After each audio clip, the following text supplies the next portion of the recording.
सभई मिली करे चवंदा बोलो गंगा मैया की जय। गंगा मैया जे लाइव चैनल में तव्हां सभिनीनि जो लख लख स्वागत आहे। सभिनीनि भेनरनि भाउरनि जो, असांजे मित्रनि जो, तव्हां सभिनीनि जो लख लख स्वागत आहे इन चैनल ते जंहिंजो नालो आहे हरिद्वार जा सिंधी। अॼु मां तव्हांखे वठी आयो आहियां भाटिया भवन जे फुट ब्रिज ते। हे ॾिसो था, हे फुट ब्रिज आहे भाटिया भवन जो कि शंवरनाथ नगर सां सिधो जोड़दो आहे। इन हितां माण्हू सिधो ओम पुल वेंदा आहिनि ऐं हर की पैड़ी बि पंधु वेंदा आहिनि। हे ॾिसो, हे पुल ॾाढो सुहिणो पुल अथव। मां तव्हांखे अॼु जा गंगा दर्शन बि कराईंदोमांव ऐं सॼी जानकारी बि ॾींदोमांव। अचो, पहिरों तव्हांखे मां सभिनी खां पहिरों मां गंगा मैया जा दर्शन थो करायांव। ॾिसो हितां कीअं माण्हू लंघनि था।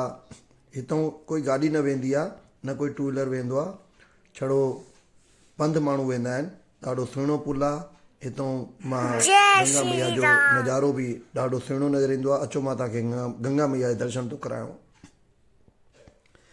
ॾाढो सुहिणो दृश्य तव्हां ॾिसो था हरिद्वार जे फुट ब्रिज तां, जो कि रेलवे स्टेशन खां मात्र अधु किलोमीटर जी दूरी ते आहे।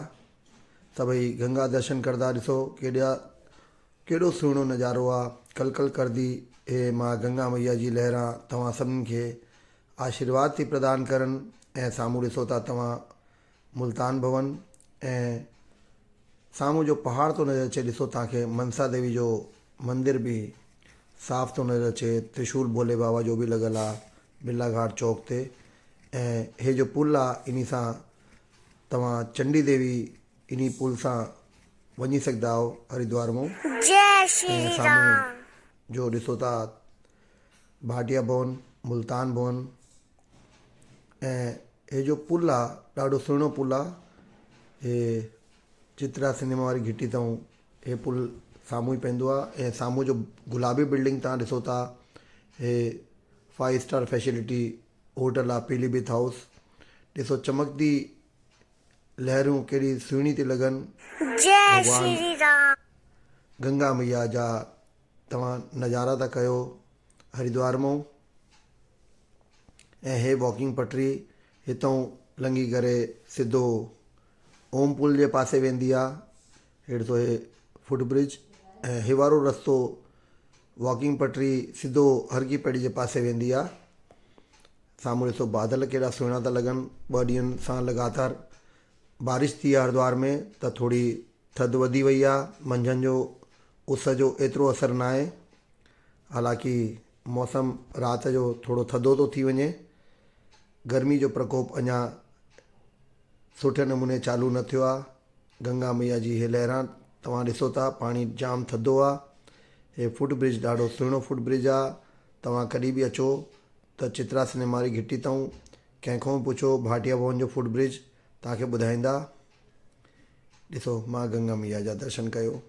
तव्हां सभई भाग्यशाली आहियो। घर वेठे मां गंगा मैया जा दर्शन था कयो।